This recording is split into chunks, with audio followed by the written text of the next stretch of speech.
YouTube channel.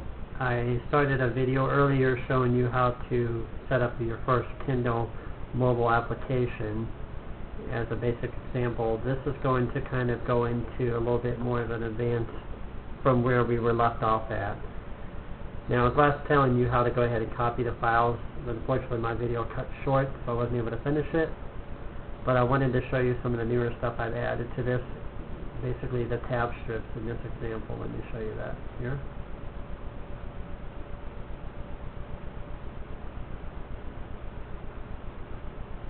I'm going to go ahead and run it.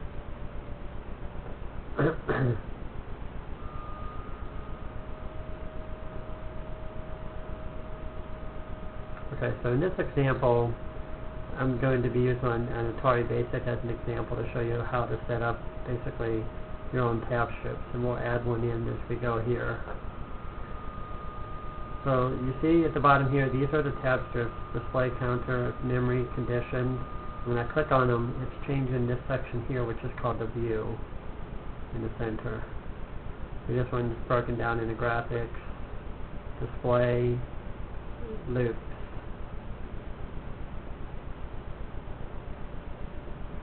And this one is memory. This one is conditions, EF logic. So let me show you how that's easily done here. Now it's going to be a little bit more code, so you have to kind of work through this and follow along with me here. Okay, so when you're setting up a list view, basically you would want to set it up inside of this UL, which is called an unordered list. And then you set up lists inside of it. And then you can also set up an unordered list inside of another list view to kind of get it broken down here. So if you look back here at the example here, at the top here, you'll see that this is broken down here inside of another list view. So outside of it, we can actually print some text in the first list view, and then inside of that we can print, inside of the actual list view, we can print whatever we want at that point, and then set up multiple list views. And the same thing again here, we're setting it outside here, and then you set it up again inside. That's kind of how you get the text displays to show up like that, kind of nice. And in this example, let's look at this a little closer here. So this one is called TabStrip Profile. The title right here you can see is graphics/counter. So whatever I change this to is going to change the title. And this one isn't really needed, so I can take this out. This was used in the Kendo example. We're not using the layout anyway. I'm going to take those out of here.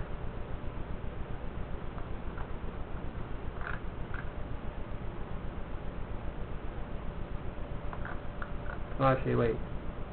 Oh, I see what actually no, it was. I'm sorry. The layout was drawn the buttons, I see now. So basically it was adding, if I take that out, when I can have the button at the top here. I missed that totally. So see, the button's gone now because I took the layout out. So let me add it back in here so we can get it back in. See, it's not there. Now I added it back in here as an example. I guess you can learn from this. Now we have the button back. It's currently doesn't have no event click hooked up to it, but just wanted to kind of show that to you. That's what this layout is doing. It's allowing you to add other stuff inside of the actual view. So getting back here, this example here is setting up a header too, which is basically changing the size of the text here. If you look here, that this text right here, graphics X is bigger than this, is because it's in a different size of the header. So if I change this to like a header 3, you'll see it get even bigger. It's a simple HTML text. Actually, it got smaller. Okay, actually, I had this backwards. So if you go higher, the number it goes down. So if I change it to like a 1, that'll make it larger. They always start larger, and you go larger the smaller. Yeah, it's really large there, you can see.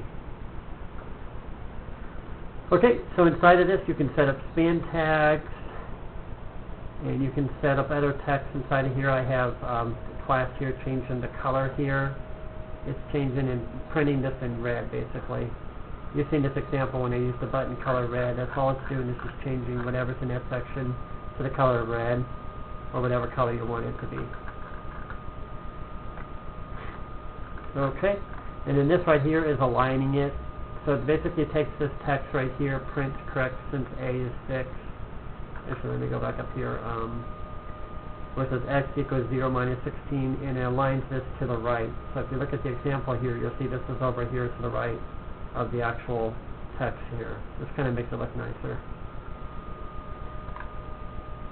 Alright, and so I pretty much repeated this for everything. So if you look at these examples, they're all very similar. Now the only thing you have to pay attention to here is you'll notice at the bottom here, these are the tab strips. So when I click on these, the views are changing as I mentioned. So look, if I click on this one, it says memory. Now we're going to look for this list view right here. It's actually down here. So whenever you switch out the tab strips here, it's going to this new list view, which is, this one's called TabStrips Sales because it's used from the actual example, but I can change the name here. We'll change it to this one memory, and then we'll change this one to conditions.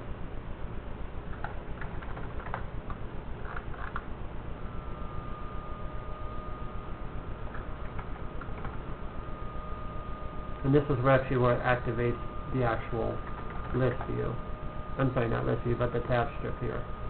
And this one, first one, tab strip profile, we'll change that one too. Instead of calling the ID tab strip profile, I guess we just call this one graphics. It's mostly got graphics in it anyway. Call it graphics. There we go. Everything still works. I haven't had any mistakes here. Fingers crossed. Okay, there we go. So now it's taking under the new name that we changed it to. And just keep in mind, anytime right here, this right here is taking and looking for this graphics ID. So if we go up here, where you saw it earlier, it's looking at the first view here, which shows the graphics, X, color, plot, draw through, and all that. So that what that means is when you click on this tab strip right here called display counter, it's going to go to graphics. When you click on memory, it's going to search for the memory and go to that memory view. So it's basically able to jump around in here. You can jump here, you can jump here, or here. And you can add more as you go along. There's no limit to the number of tab strips you can add. I could add another whole row of tab strips here if I wanted to. So just like copy this and show you as an example. And we'll set up a new tab strip here. I don't really have an example to really tell you. We could do this one, I guess. Random. And we'll just say like random number or something. Random numbers. And then say something like A equals integer 0 times 20. And then over here we're going to print whatever we're going to call this. Whatever the message is going to display here, it's going to say hold a random number between 0 to 20. So that's how it goes ahead and it picks a random number here between 0 to 20. So I probably won't need any of these. We could just say this one says A equals, we'll do this, random 0 times 5. And over here, we'll put an explanation for that. Hold a decimal random number between 0 to 5. So that's how it's picking an integer right here, takes off the number, while this one leaves the decimal in. So that's basically all that's doing.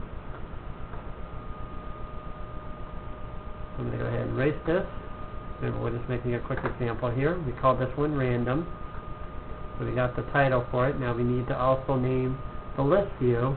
Notice it just called it div1 here. That automatically will name it. So we'll just call it random number. And we'll create the view down here for it. At the bottom. The view of the tab strip.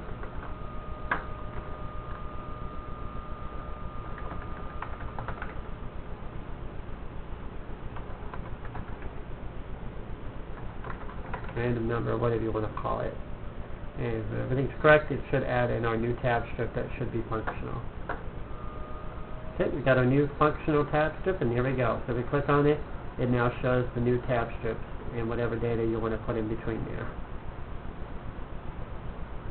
Now this example, I'm not going to show how the button clicks work. If you want to look at that, that actually works in the first example, but you notice it just click this, it does go back to the first page anyway, because it's just looking at the views. I think I showed that. Maybe I didn't. My video kind of cut off, so I might not have showed that. So let me go back here to make this more worthwhile. We'll just make it say if you click the button, it'll display something. I think I might have done this before, but just to be safe here, we'll look up here. Oh, I'm sorry, it's down here, excuse me. So it's right in here, so the index, and we need to set up an ID for this button so that it knows what it's going to be clicking on. And we'll just say button, something like that, real simple. And I'm just going to set up a simple JQuery instead of setting up a function for this one. Button, and you clicked the right button or something like that.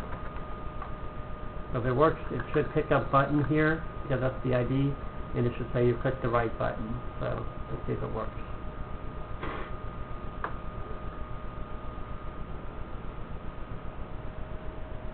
And there you go, you clicked the right button. So that's how you set up the event.